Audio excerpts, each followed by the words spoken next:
continues to deal with its own COVID lockdowns. The U.S. State Department has ordered all non-emergency government staff in Shanghai to leave, and U.S. citizens are being told to reconsider travel to China.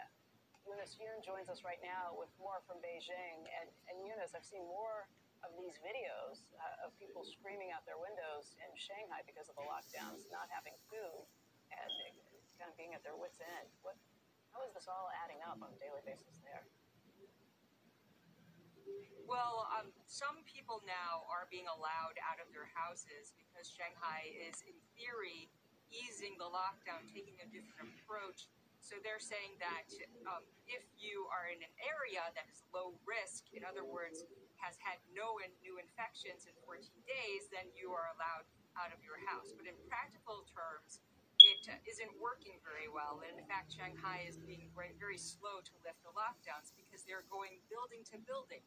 So if one building meets those requirements, but then the next one doesn't, then those people who are in the clean building aren't really allowed to go out. So people are now able to, in theory, walk their dogs, but that is meaning they can walk them in their own hallway, or they can walk them in the compound on the actual grounds.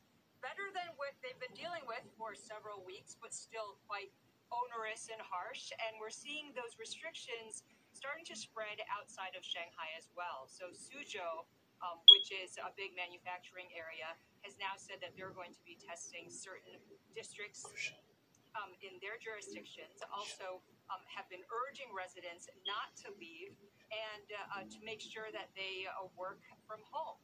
Other areas such as Kunshan and Taicang have both said that they're going to start mass testing their populations. And the reason this is so important from a global supply chain standpoint is that this area is home to a lot of facilities for American companies such as Eli Lilly, ExxonMobil, Nabisco, Mondelez. And then it's also known as a home base for plenty of Apple suppliers and tech companies that come from Taiwan more broadly. So Pegatron, for example, which is an iPhone assembler, said that it had to halt some of its production there. Also, Compal, which makes the iPad, said the same thing.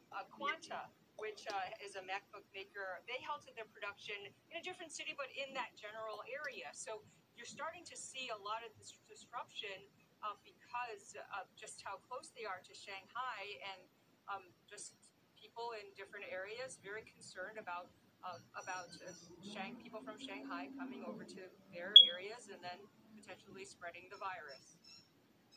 Scott Gottlieb, the former head of the FDA, has spoken with us pretty extensively about the problem with China in that they didn't take the time they bought themselves with this zero COVID policy to make sure that people were properly vaccinated. He's pointed to the number of people above 80 who have only gotten one shot, the number of people above 50 who have never gotten vaccinated. And I just wonder, is that starting to be more of a focus, that they talk more about getting vaccines out? Because China's in a different position than a lot of places like the United States, where vaccines are widely used and they've had a lot of spread that gives you just natural immunity. Yeah, that's exactly the focus, actually. We're starting to see more and more marketing campaigns that are geared towards the elderly to get people vaccinated. Because there has been a lockdown more broadly for the country and plenty of travel restrictions, there's been sort of this satisfaction or complacency among especially the elderly population that they wouldn't have to get vaccinated. And also a lot of concerns because people have underlying medical conditions. But now you're starting to see a big effort, even here in Beijing, where the numbers aren't very high right now, at least the reported numbers. And so even here, you're starting to see more campaigns and actually incentives, financial incentives being offered to the elderly up to about $80 or something, in some cases even more, about $160 for people to go and get their vaccine. So it's exactly what you're talking about, that there is a concern that people aren't vaccinated, that there has been a lot of time lost, and now we're starting to see a ramp up of the effort to vaccinate older people. Hey, this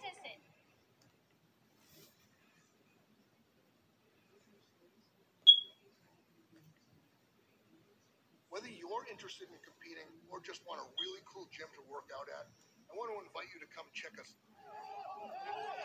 Residents in China's financial hub say they're going hungry.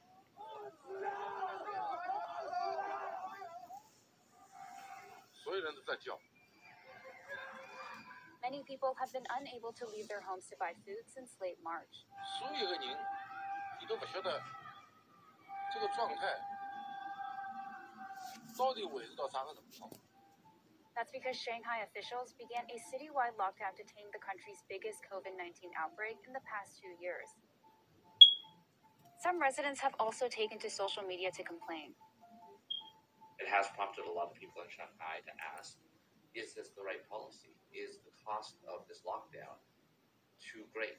As authorities try to tame the fast-spreading Omicron variant, the growing public discontent could challenge Beijing's commitment to its dynamic zero-COVID policy. Shanghai officials have acknowledged its strategy of lockdowns, mass tests, and quarantines has made it difficult for tens of thousands of families to secure food. So they've rolled out a massive effort to deliver necessities. Local officials said there were around 11,000 couriers on the job, and delivery companies had about 100,000 other workers. Volunteers have also been going door to door to deliver other supplies, including medicine. Plus, people from across the country have been pitching in, including from as far as Xinjiang, where workers package bread for residents. There's also fresh vegetables coming from Shanghai's neighboring province. But some residents have said that they're not getting enough food from these deliveries. There are some people who are doing okay, but there's also unquestionably people who are living on basically the barest minimum of food with no protein and very little in terms of quantity.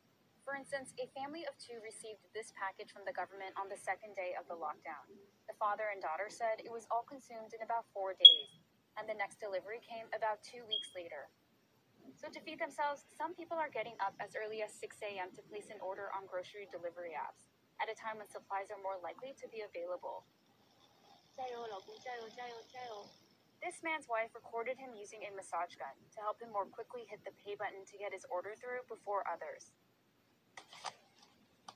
Some residents have teamed up with neighbors to buy in bulk. We've got over 150 parcels in here. We ordered for the whole building again. Or they're bartering with each other. 这个是这个来叫。 The struggle to get food has sparked anger in some communities.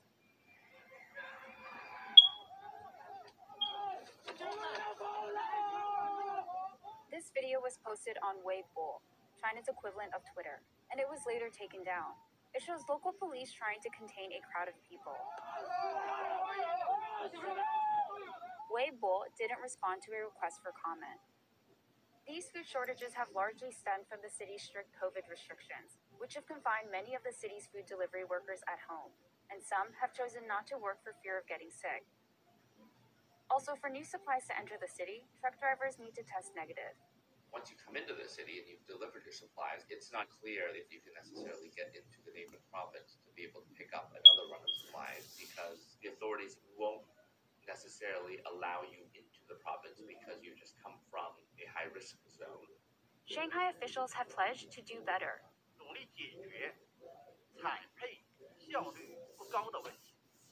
However, the anxiety of not having enough to eat is raising some collective memories from China's famine about 5 decades ago. China's modern history has had a lot of instances of deprivation and of quite serious lack of access to food. This is a 21st century twist on that, but it has reminded people of the importance of having stockpiles. And the situation in Shanghai has prompted some people in other cities to prepare for the worst. On Weibo, the topic, "What to prepare if I suddenly receive a quarantine notice," has attracted more than 200 million views. And Chinese state media published this diagram, which outlines the items you need to prepare to stay at a quarantine center. Even though Shanghai officials announced that they have lifted some measures despite record cases, people have started to question more than just the government's handling of the food shortage. 希望能够有个更清楚的一个流程，让我知道，比如说我们的疫情拐点大概什么时候会出现，我这样的隔离生活什么时候能有盼头。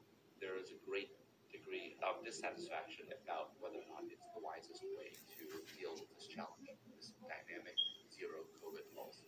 Really just are trying to eradicate the virus every time they see it anywhere within China. If it ends up overwhelming Shanghai, it's going to challenge that idea that China's government has been more successful than the rest of the world at containing COVID. But the experience in Shanghai hasn't prompted any indication from Beijing that it's ready to rethink its COVID strategy.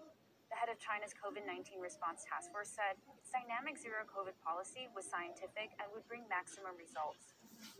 So with little sign that Beijing is willing to adjust its pandemic strategy, some residents have taken to their balconies to shout encouragement and hope that the lockdown ends soon.